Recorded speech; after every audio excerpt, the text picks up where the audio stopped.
হাজির, আরেক বর্ণনায় এসেছে আল্লাহর হাবিব বলেছেন, যখন কোন ব্যক্তি মিথ্যা বলে, প্রত্যেক মানুষের সাথে দেহরক্ষী ফেরেশতা থাকে, মালাইকাতুল হাফাজা, দেহরক্ষী ফেরেশতা, যেই ফেরেশতারা আমাদেরকে রক্ষণাবেক্ষণ করে। আল্লাহর হাবিব বলেন, কোন ব্যক্তি যখন মিথ্যা বলে, এই মিথ্যা দুর্গন্ধ এত নিকৃষ্ট, তখন তার সাথে এই ফেরেশতাগুলো তার থেকে 1 মাইল দূরে চলে যায়। সুবহানাল্লাহ, 1 মাইল দূরে ফেরেশতারা চলে যায়। আমরা যে পরিমাণ মিথ্যা বলি, চিন্তা করে দেখেন আমাদের দেহরক্ষী ফেরেশতারা কত দূর থাকে, একটু চিন্তা করে। কাজেই হাজির, মিথ্যার পরিণতি ভালো নয়, মিথ্যা কোনো ভালো কাজ নয়। জীবনে চলার পথে প্রত্যেক পরতে পরতে শয়তান আমাদের কাছে নিজেকে আকর্ষণীয় করে তোলার জন্য বিভিন্ন সামানা আনবে। এর মধ্যে একটা হলো মিথ্যা। হাদিস পাকে বলেছেন, আল্লাহর হাবিব বলেছেন, মিথ্যা হলো সকল পাপের মূল, মিথ্যা হলো সকল পাপের মা। সব পাপকে সমর্থন করানো হয় এই মিথ্যা দিয়েই।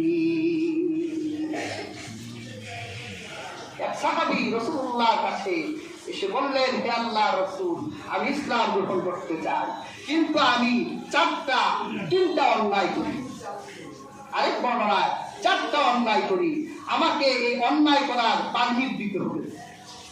দেখছেন কেমন মুসলিম হতে চায় সে, ইসলাম গ্রহণ করবে আমার শর্ত দিয়ে, যে আমি আপনার প্রতিষ্ঠানে পড়তে চাই, 4টা শর্ত। ভর্তি নিবে? এটা আমি শর্ত দিব, তুই কিভাবে করবি? আল্লাহ রাসূল বলল, তোমার কাজগুলো আমাকে বলো, তুমি কি কি কাজ করো? সে বলল, আমি মিথ্যা বলি, আমি চুরি করি, আমি মদ খাই, আমি জেনা করি।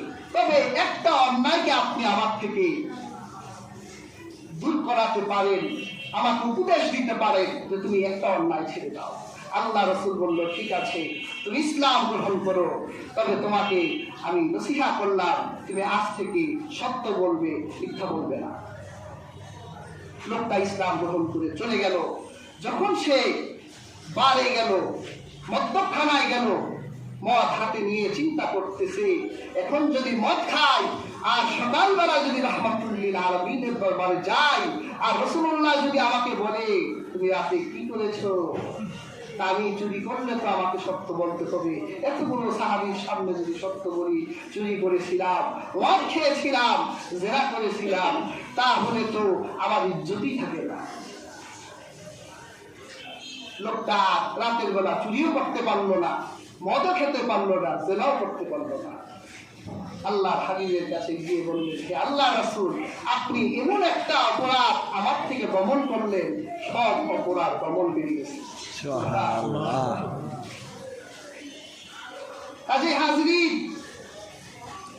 শয়তান এই মিথ্যার বাক্স নিয়ে আসবে, এই পৃথিবীর বুকে সে মিথ্যাকে প্রতিষ্ঠা করতে চায়, কিন্তু আমাদেরকে এই মিথ্যা থেকে ফিরতে হবে, নিজেকে সৎ, নীতিবান, দায়িত্বশীল একজন মানুষ হিসেবে গড়ে তুলতে হবে। ইসলামের যুগে একটা মানুষকে চালাবার জন্য শাসক না হলেও ক্ষতি ছিল না, তারা নিজেরাই নিজেদেরকে সুনাগরিক হিসেবে গড়ে তুলত। আজকে আমাদের মানুষ করার জন্য যারা বসে, তারা নিজেরাও অমানুষ হয়ে যায়।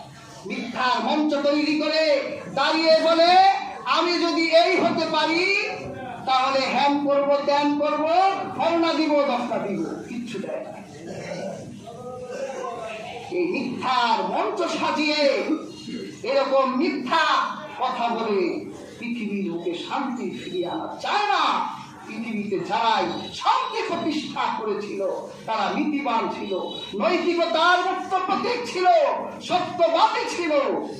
তারা মিথ্যার আশ্রয় গ্রহণ করত না, তারা অপরাধকে অপরাধ জানত, অপরাধীকেই শাস্তি দিত। আজকে তো আমরা অপরাধীকেও শাস্তি দিই, আবার যে অপরাধ করে না তারও শাস্তি দিই। ইসলামের বিচার এটা নয়। ইসলামের বিচার হলো যে অপরাধ করবে তাকেই শাস্তি দেওয়া হবে। আজকে দেখেন না, একটা বাংলাদেশ তার ক্রান্তিকাল যাপন করছে। ইসকন একটি সংগঠন যারা ভারতীয় আধিপত্য আমাদের এখানে বিস্তার করতে চায়। এর হাজির এই চিন্ময় কুমার সাহা নাকি কৃষ্ণ সাহা, এই লোকটা আমার দেশের নাগরিক। সে আমার দেশের স্বাধীনতা সার্বভৌমত্বকে নষ্ট করতে চায়। আমরা তাদেরকে আমাদের আইনের মাধ্যমে বিচার করব। তো ভারতের এত চুলকানি উঠলো কেন? তার মামা বাড়িতে এত চুলকানি কেন? তারা এত কথা বলে কেন? যখন রাজীবকে হত্যা করা হলো তখন তো তারা কিছুই বলল না। ইসকন তো এদেশে নিষিদ্ধ হওয়ার মতো অসংখ্য গণিত অন্যায় করেছে।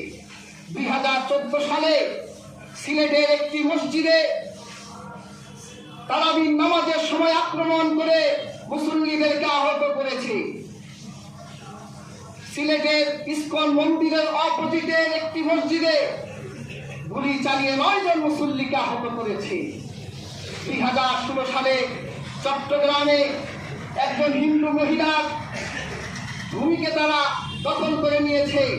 তারা চট্টগ্রামের স্কুলগুলোতে কোমলমতি বাচ্চাদেরকে খাবার দেওয়ার সময় বিসমিল্লাহ না বলাইয়া মুসলিম বাচ্চাদেরকে শ্রীরাম জয় শ্রীরাম এই জাতীয় শব্দ তাদেরকে বলিয়ে খাবার দিয়েছে।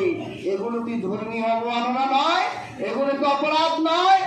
আইন পাড়ায় গিয়ে একজন আইনজীবীকে হত্যা করলো, যদি এর বিচার না করা হয় তাহলে আমার জীবনের নিরাপত্তাও তো ঠিক থাকে না। আমার দেশের আইনে অবশ্যই যে অপরাধ করবে তাকে শাস্তি দিতে হবে। তার অপরাধে নিরহ অন্য কোনো হিন্দুকে শাস্তি দেওয়া হবে না। তারাও এই দেশের মাটিতে জন্ম নিয়েছে, তাদের পূর্বপুরুষরাও এদেশের মাটিতেই ছিল। যে অন্যায় করবে সে যেই হোক তাকে অবশ্যই শাস্তি দিতে হবে। আমরা আমাদের দেশকে ভালোবাসি, দেশের স্বাধীনতা সার্বভৌমত্ব রক্ষা করার দায়িত্ব আমাদের। আর ধর্মীয় বিষয়গুলো আমরা যাতে স্বাধীনভাবে পালন করতে পারি সেই দায়িত্ববান আমাদেরকে হতে হবে।